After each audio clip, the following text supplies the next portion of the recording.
Bonjour mes bien-aimés, en ce 21 septembre 2021. Nous sommes toujours vivants, c'est par la grâce de notre Seigneur Jésus-Christ. Et soyons reconnaissants pour cette faveur et pour toutes les autres faveurs qu'il nous accorde. J'aimerais vous partager ce que le Seigneur m'avait montré la semaine dernière. C'était dans la nuit. Je crois que c'était dans la nuit du samedi au dimanche.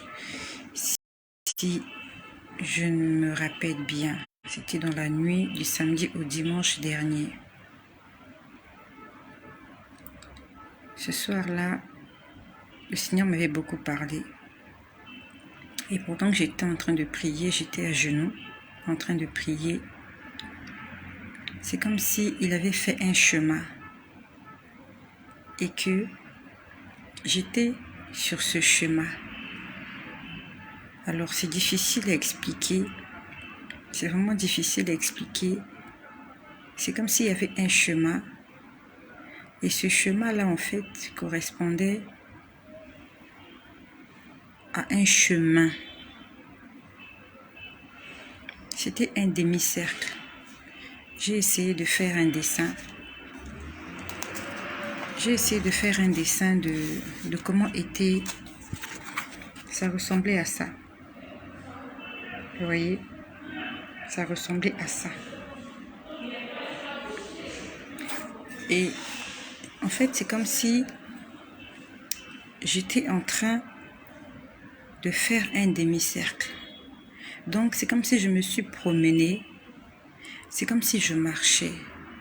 C'est vraiment difficile à expliquer.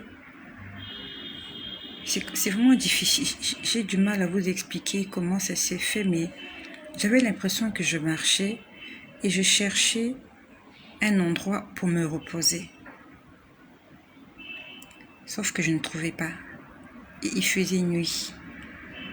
Il faisait nuit. Alors que je priais, alors que j'étais à genoux en train de prier, j'avais l'impression que je marchais.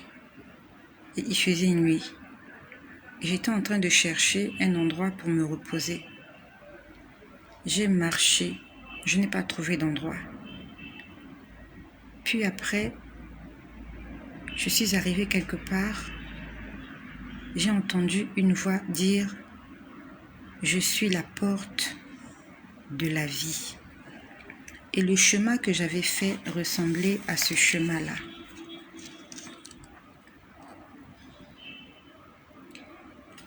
Ça ressemblait à ce chemin. C'était un demi-cercle. Et en fait, je tournais ici. Vous voyez, ici, il n'y a pas une paroi où on peut s'agripper. Si on vous met ici, vous allez glisser.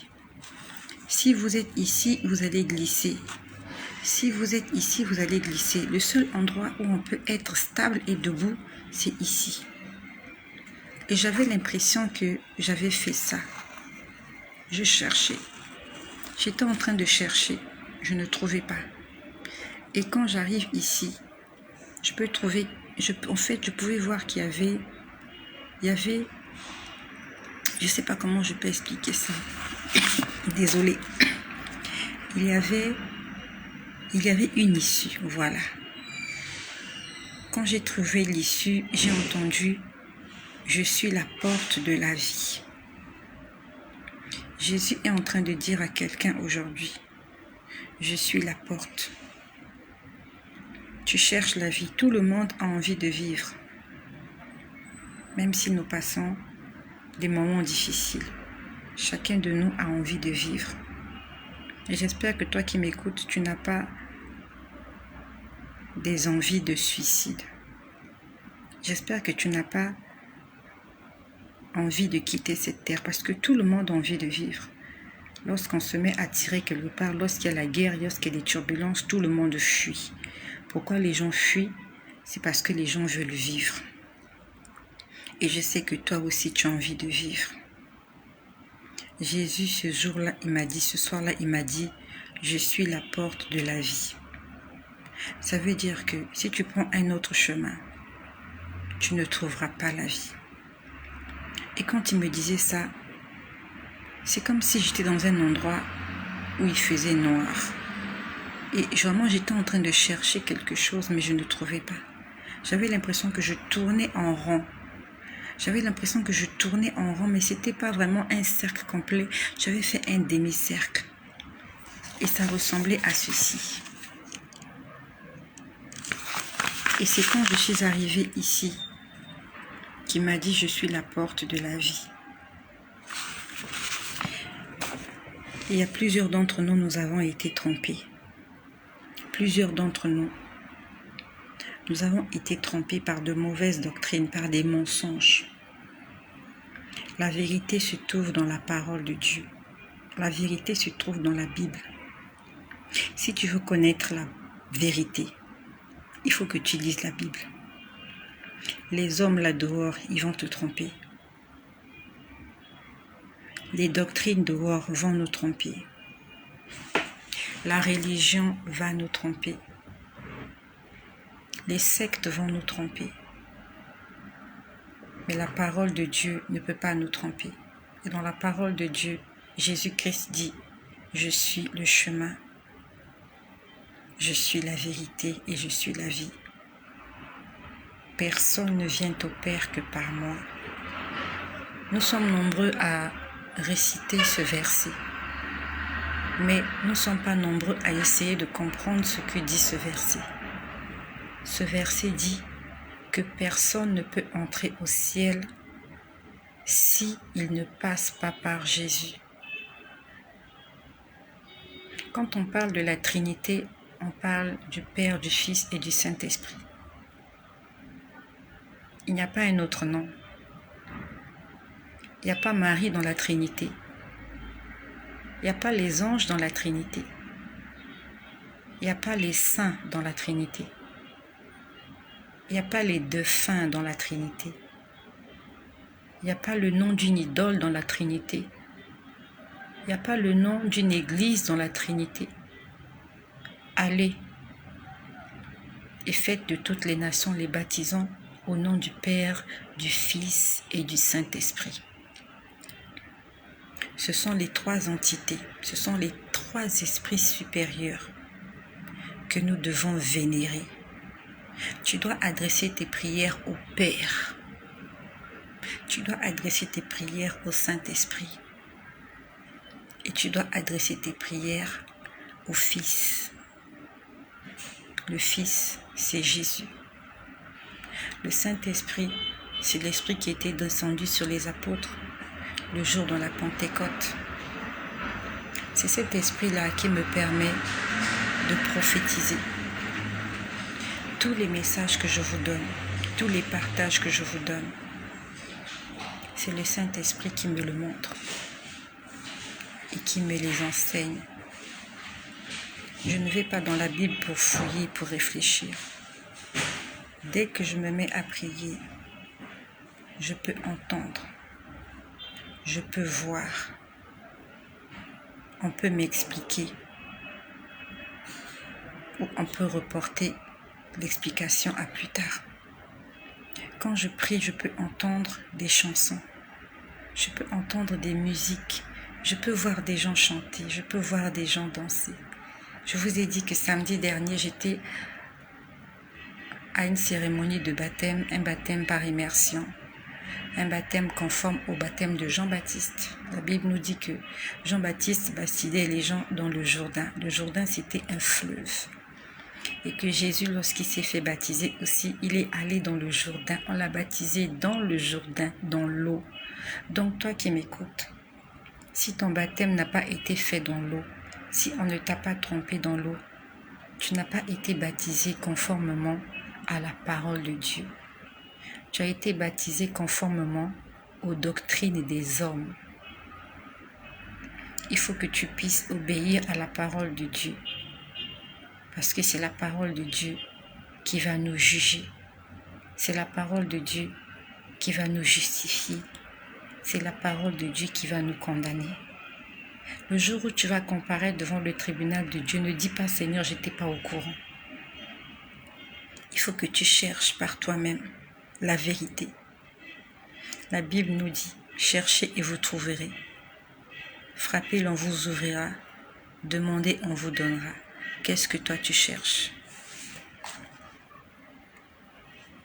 Qu'est-ce que toi tu demandes à Dieu? Seulement les choses matérielles, les choses éphémères, les choses passagères. Il faut chercher les choses éternelles. Parce que les choses éternelles, elles subsistent pour toujours. Les choses matérielles sont passagères, tarissables, périssables, détruisables. Le vêtement, les maisons, les voitures, le mariage, la beauté, l'intelligence, les richesses, le succès, toutes ces choses un jour vont finir. Dès que quelqu'un a rendu l'âme, dès que la personne meurt, toutes ces choses s'éteignent. La personne se sépare de toutes ces choses. Lorsqu'on nous demande de chercher, c'est la vie éternelle que nous devons chercher. Parce que dans le livre de Matthieu, au chapitre 6, au verset 33, il est écrit « Cherchez premièrement le royaume des cieux ». Quand Dieu parle de chercher, c'est de chercher d'abord le royaume des cieux et la justice. Cherchons ce qui est juste et vrai. La justice de Dieu est que tous les hommes puissent parvenir à la vérité. Et que tous ceux-là qui ne cherchent pas la vérité puissent semer,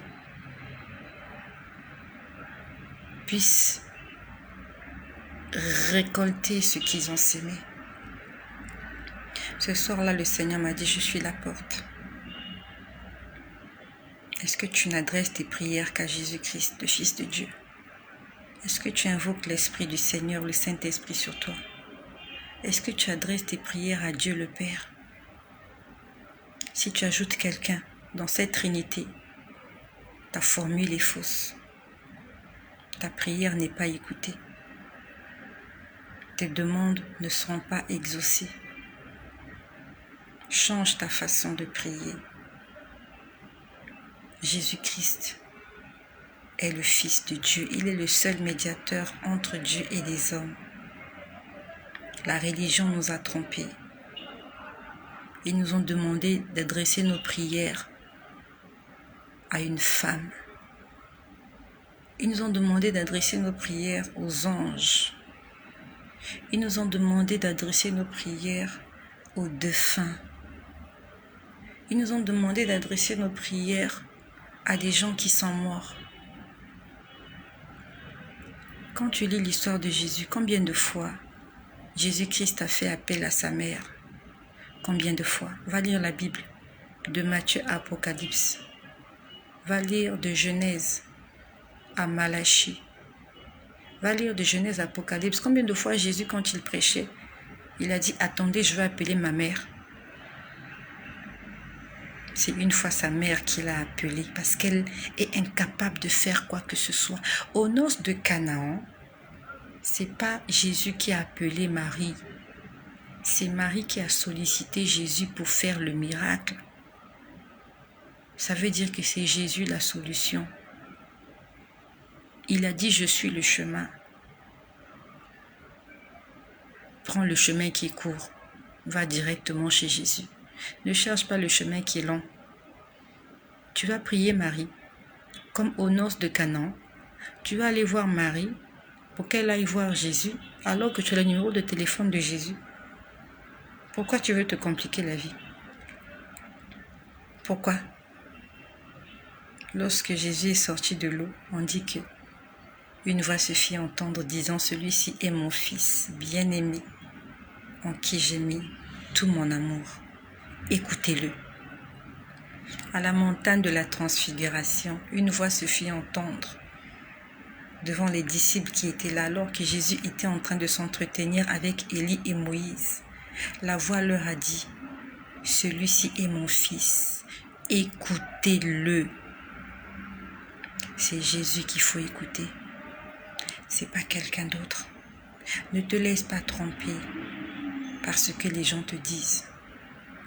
Et si tu n'es pas convaincu de ce que je dis, Va prier. Demande à Dieu de te parler. Cherche la vérité, cherche la parole de Dieu. Moi qui te parle là, au départ, je ne parlais pas comme ça. Moi aussi, on m'avait trompé. Les gens m'avaient trompé. Mais par la grâce du Seigneur, il est venu lui-même se révéler à moi. Jésus-Christ est venu se révéler à moi de lui-même. Lui-même, il est venu dans ma maison, dans ma chambre pour me dire, tu es égaré. Jésus-Christ m'a montré l'enfer. J'ai vu l'enfer. Pas ce qu'on appelle sur terre l'enfer, je vis l'enfer. Sur terre, c'est pas l'enfer. Personne sur terre ne vit l'enfer. Sur terre, tout le monde est heureux. Moi, j'ai vu l'enfer. J'ai vu des gens se faire torturer. J'ai vu des gens pleurer, des gens gémir. J'ai vu des gens souffrir. Des hommes, des femmes, des enfants, je les ai vus. C'est pour ça que ma vie a changé aujourd'hui. Le Seigneur m'a dit, viens, je vais te montrer là où tu es en train de partir. Je me suis retrouvée dans cet endroit. Je suis tombée dans cet endroit une nuit. Je suis tombée dans ce grand puits qu'on appelle l'abîme. Je suis tombée là-bas. Je n'ai pas envie de revenir dessus. J'ai fait ce témoignage au début. Si tu as envie d'écouter mon témoignage, comment le Seigneur m'a converti, comment je me suis retrouvée en enfer, va sur le lien de cette page. Cherche les premières vidéos. Va écouter mes premières vidéos, comment j'ai témoigné de ce que j'ai vu en enfer. Des gens que j'ai vus en enfer. L'enfer existe. Si tu te comportes mal sur terre, si tu vis ta vie comme tu l'entends sur terre, si sur terre tu n'es pas intéressé par Dieu, quand tu vas mourir aussi, Dieu ne sera pas intéressé par toi. La Bible nous dit, celui qui aura honte de moi et de mes paroles sur terre, le Fils de l'homme aussi aura honte de lui devant son Père et devant les anges. Si sur terre, Jésus, c'est pas ton problème, tu te fiches pas mal. Quand tu vas mourir aussi, Jésus va se foutre de toi. Il va se foutre de toi. Jésus va se foutre de toi. Moi, j'ai vu des gens souffrir. J'ai vu des femmes, des hommes, des enfants être torturés en enfer. En enfer, il y a aussi des enfants. Qu'on ne te trompe pas. Même si tu es un enfant, je ne sais pas quel âge tu as. À partir du moment où tu as atteint l'âge de la raison, où tu connais ce que c'est que le bien et le mal, si tu meurs dans le péché, tu vas te retrouver dans cet endroit que la Bible appelle le lieu de tourment. Moi, j'étais dans le lieu de tourment. J'étais là-bas. J'y étais. J'y étais. Si tu veux aller là-bas, demande aussi à Dieu d'aller te faire voir cet endroit. Si tu ne me crois pas, mais surtout n'attends pas de mourir pour te retrouver là-bas. Parce que quand tu meurs, c'est trop tard. On ne peut plus rien faire pour toi. Cherche que l'âge que tu as aujourd'hui puisse glorifier le nom de Dieu. Beaucoup de gens ont voulu comme toi entendre ce message, ne l'ont pas entendu. Attention, attention, attention mes amis. Dieu existe, le diable aussi existe, les démons existent, Satan existe, le paradis existe, l'enfer existe. Moi, j'y étais. J'y étais. Va écouter les premières vidéos. J'ai pas envie de revenir là-dessus. Quand j'ai vu cet endroit, j'ai été traumatisée. J'ai pleuré. Avant, quand j'en parlais, je pleurais. Aujourd'hui, je n'en parle plus. Parce que ça fait déjà 4 ans que c'est passé. Aujourd'hui, je ne pleure plus. Avant, quand je parlais de ça, je pleurais. Je pleurais. Les gens arrivent dans cet endroit chaque seconde. Chaque seconde. C'est pas une personne qui arrive. Ils arrivent par milliers. Ils arrivent par milliers chaque seconde. L'enfer est plein à craquer. Il y a des gens à perte de vue. Ils n'ont même pas l'apparence humaine. Ils ressemblent à des squelettes. Ils n'ont plus de chair, ils n'ont plus de peau, ils n'ont plus de personnalité. On ne sait pas reconnaître un homme et une femme. On sait juste distinguer la taille. Quand on voit une petite taille, on sait que c'est un enfant. Quand on voit une grande taille, on sait que c'est une personne adulte. Attention, mon ami. Le péché mène en enfer. Tout péché mène en enfer. Que ce soit le mensonge, le vol, la jalousie, l'escroquerie, les jugements, les critiques. Il n'y a pas que l'impudicité. Il n'y a pas que l'adultère. Il n'y a pas que la fornication. Tous les péchés mènent en enfer. Même toi qui as des faux papiers. Ton père, quand il t'a mis au monde, il t'avait donné un nom. Toi, tu as pris le nom de quelqu'un d'autre pour avoir des avantages. Tu as falsifié des documents. Tu as fait des choses qu'on appelle mensonge, vol, faux et usage de faux. Ça s'appelle mensonge. Ça s'appelle tromperie. Et la Bible dit, aucun pécheur, aucun injuste n'héritera le royaume des cieux. Moi qui te parle, j'avais des faux papiers, j'avais des faux diplômes, j'avais des fausses déclarations fiscales. Le Seigneur m'a dit, toutes ces choses n'entreront pas chez moi. Il m'a appelée voleuse, il m'a appelée menteuse. Ça fait partie de mon témoignage. Et si tu ne l'as pas écouté, va écouter les premières vidéos.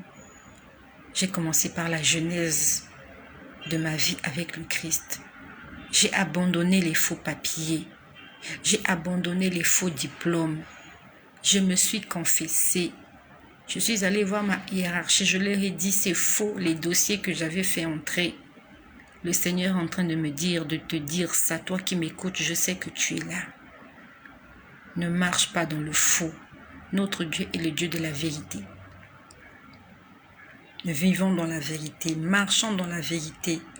Disons la vérité. Quand tu présentes une carte, qu'elle soit authentique.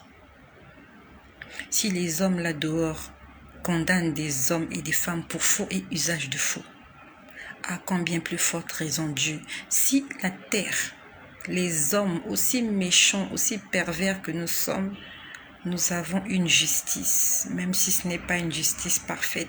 Si les hommes ont une justice, à combien plus forte raison le Dieu de justice? On met les gens en prison pour des faux papiers. Ce matin, j'ai entendu, je ne sais pas dans quel pays, où ils ont falsifié, je crois, des carnets de vaccination de Covid. Il y a des gens qui ont falsifié. Ils ont fait des faux carnets. Des carnets qui disent qu'ils ont le vaccin contre le Covid. Les hommes aiment le faux. Fausse carte d'identité, faux passeport, faux permis de conduire, faux diplôme, fausse déclaration fiscale, fausse identité, fausse facture. Toutes les personnes qui se comportent comme ça n'hériteront pas le royaume des cieux. Je ne suis pas venue te maudire. Je suis venue te dire ce que moi, on m'avait dit. Quand le Seigneur est venu, il m'a dit, avec tes faux papiers, avec tes faux diplômes, avec ton vol, avec ton mensonge, même si tu vas à l'église, même si tu parles en langue, même si tu prophétises, même si tu donnes la dîme, même si tu donnes des offrandes, tu n'entreras pas chez moi. Parce qu'aucun pécheur n'entrera chez moi. Ce ne sont pas tes œuvres qui vont te sauver, mais c'est ta foi. Ta foi en Jésus. C'est quoi la foi? C'est accepter et adhérer. La foi, c'est accepter et appliquer. La foi, c'est reconnaître et se soumettre. Tu as la foi en Jésus? Tu crois en Jésus? Alors fais ce qu'il te dit. Car la Bible nous dit, sans la foi, il est impossible de lui être agréable. Sans la foi, c'est pas seulement la foi que Dieu va te faire du bien, non. La foi que tout ce que Dieu a dit, c'est vrai. Tout ce que Dieu a dit, c'est vrai. Il a dit, je vais vous préparer une place. Et quand j'aurai fini, je viendrai vous chercher. C'est vrai. Mais il a aussi dit, aucun pécheur n'entrera dans le royaume des cieux. Il a dit que toute âme forgée contre vous sera nulle et sans effet. C'est vrai. Mais il a aussi dit, aucun voleur n'héritera le royaume des cieux. Le problème chez nous, c'est que nous prenons certains versets et nous refusons les autres. La Bible, il faut la prendre en totalité. Ce Dieu-là qui a promis qu'il va te bénir jusqu'à la 5e et la 4e génération, c'est le même Dieu qui a dit « Aucun injuste n'héritera le royaume des cieux ». Ce n'est pas deux personnes différentes, c'est le même. Il va te bénir, oui. Tu vas jouir de tes bénédictions, oui. Tu seras une femme respectée, oui. Tu seras un homme aimé, oui. Mais si tu vis dans le péché, tu n'entreras pas. Ta récompense, ce sont les bénédictions que tu auras eues sur terre. Tu n'entreras pas. Et c'était mon cas. C'était mon cas. Je ne parle pas de quelqu'un d'autre, je parle de moi. Et je n'ai pas honte de le dire. Celui qui a envie de faire des commentaires, fait des commentaires. J'étais menteuse, j'étais voleuse, j'étais adultère. J'étais tout ce qu'il y a de mauvais sur terre. Dieu m'a dit, aucun pécheur n'entrera chez moi. J'allais à l'église. J'allais à l'église comme toi. Tous les dimanches, j'étais à l'église. Je donnais des offrandes. Quand on chante pour les offrandes, là, avant la fin du culte, là, moi aussi, je me levais, j'allais mettre mon argent. Les dîmes, je payais aussi la dîme. Dieu a dit, on ne peut pas me corrompre. On ne peut pas corrompre Dieu. Tu ne peux pas acheter Dieu avec de l'argent. Tu peux acheter Dieu avec ton obéissance. Tu peux séduire le cœur de Dieu. Tu peux toucher le cœur de Dieu avec ton obéissance. Parce que la Bible nous dit, vaut mieux l'obéissance que les sacrifices. Ton argent ne sert à rien. Tous les sacrifices que tu fais pour Dieu ne servent à rien si tu n'es pas un enfant obéissant. Je te parle de moi. Je suis passée par là et c'est ce que le Seigneur m'a enseigné. Et je me suis pliée, je me suis soumise à sa volonté.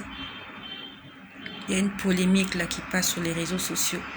Le pasteur Marcelo Tonati, il avait fait un enseignement sur toutes les personnes qui ont des faux papiers, des faux diplômes. Et il a dit qu'il faut abandonner. Beaucoup de gens sont en train de parler. Je peux valider l'enseignement de ce pasteur. Je peux valider cela. C'est pas parce que tu envoies tes offrandes au pasteur Marcelo Tonati que tu vas entrer au ciel. C'est pas parce que tu as construit l'église que tu vas entrer au ciel. Si tu as des faux papiers, si tu vis dans le faux, tu n'entreras pas. C'est ce que moi m'a dit.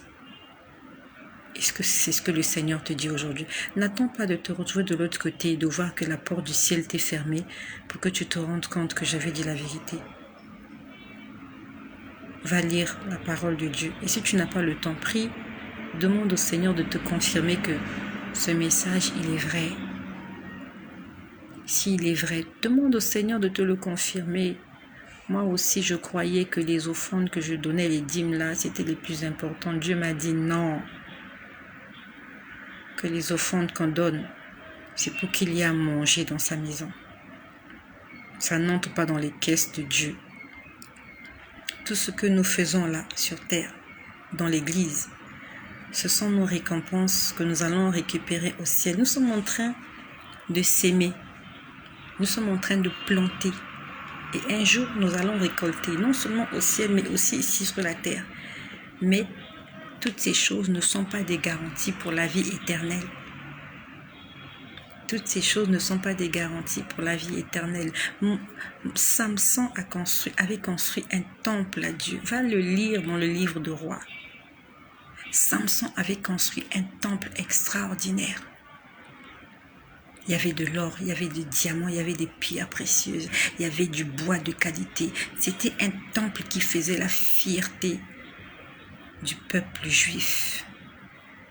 Regarde comment Salomon a terminé sa vie. Il s'est égaré des voies de Dieu. Alors qu'il a construit le plus beau temple qui n'ait jamais existé. La Bible nous dit que c'était l'homme le plus sage de la terre. C'était l'homme le plus riche. Sa sagesse, son intelligence, sa richesse. Ce grand temple qu'il a bâti pour Dieu. Il a terminé sa vie comme un idolâtre. Parce qu'il est allé s'allier en mariage avec les filles païennes. Il a commencé à adorer les dieux païens. Va lire l'histoire de Salomon. Les richesses ne servent à rien, n'est-ce pas? C'est lui-même Salomon qui a dit vanité des vanités. N'est-ce pas? C'est lui-même. Il était riche, fort riche, extrêmement riche. Il ne lui manquait rien du tout. La Bible nous dit que les rois venaient vers lui pour écouter sa sagesse et pour voir la réalisation de ce qu'il avait bâti. Mais Salomon, est-ce qu'il est entré dans le royaume des cieux? La Bible nous dit aucun idolâtre. Aucun idolâtre. Un idolâtre, c'est celui-là qui se prosterne devant des idoles. Si tu te prosternes devant une statuette, tu es un idolâtre. Si tu te prosternes devant une photo, une image, que tu pries cette chose-là, que tu adores cette chose-là, que tu lui présentes tes problèmes, que tu lui parles même. Si tu parles à une photo, tu parles à une image, ça s'appelle idolâtrie. Sortons de l'idolâtrie. Que les langages ne puissent pas nous embrouiller. Idolâtrie, c'est idolâtrie. Idolâtrie, c'est idole. Idolâtrie, c'est image, c'est photo. Sortons de là. Va lire les 10 commandements. Lis les 10 commandements. Qu'est-ce qu'on dit? Tu ne te feras point d'image et tu n'adoreras pas ces choses-là. Pourquoi est-ce qu'un homme de Dieu vient te dire prosterne-toi devant l'image, tu te prosternes? Un homme de Dieu dit adore, tu adores, alors que Dieu te dit n'adore pas, tu n'écoutes pas. Dieu te dit, tu refuses d'écouter ce que Dieu te dit. Tu préfères écouter ce que cet homme-là te dit. La Bible nous dit, il n'y a rien de bon en l'homme, si ce n'est que le souffle du Tout-Puissant.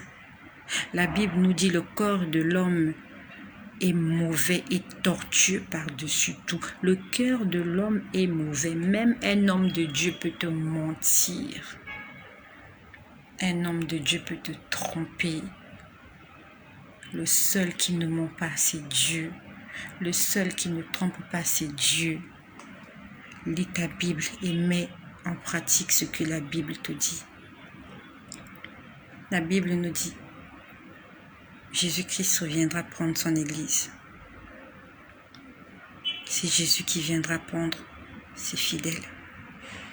C'est pas Marie qui viendra. C'est pas Joseph qui viendra. Ce ne sont pas les apôtres qui viendront. Ce ne sont pas les saints qui viendront. C'est pas Abraham qui viendra. C'est pas Mahomet qui viendra. C'est pas Bouddha qui viendra. C'est Jésus. Toi qui adores Bouddha, attends quand Bouddha viendra te chercher. Toi qui adores Marie, attends que Marie vienne. Nous qui adorons Jésus, nous attendons Jésus. Jésus seul. Si tu adores Marie, n'attends pas que Jésus vienne te chercher. Parce que Jésus a dit, je suis le chemin. Donc toi qui attends Jésus, accroche-toi à Jésus-Christ, Jésus-Christ seul. Si tu fais des mélanges, ça ne marche pas parce que Dieu ne partage sa gloire avec personne. Il m'a dit ce soir-là, je suis la porte. Je suis la porte de la vie. Tu veux vivre éternellement. Alors, obéis et marche avec Jésus-Christ. Lui seul. Merci de partager ce message à quelqu'un qui a besoin de l'entendre. Il y a des gens qui ont besoin de l'entendre. Il y a des gens qui doivent l'entendre. Partage-le s'il te plaît. Tu auras ainsi participé pour le royaume des cieux. Même si tous ils ne vont pas nous croire, mais la Bible nous dit, pour un seul pécheur, Dieu abandonne les 99 et va le chercher. Allons chercher cette âme qui est égarée, cette personne qui cherche la vérité, cette personne qui aspire au salut. Allons la chercher en partageant ce message à nos proches, à nos amis et au monde entier. J'aurais voulu dire plus de choses, mais je préfère m'arrêter par là pour les personnes qui ont des problèmes de connexion. Je prie que le Seigneur Jésus-Christ continue l'œuvre qu'il a commencée dans chaque vie de chaque personne qui croit en lui.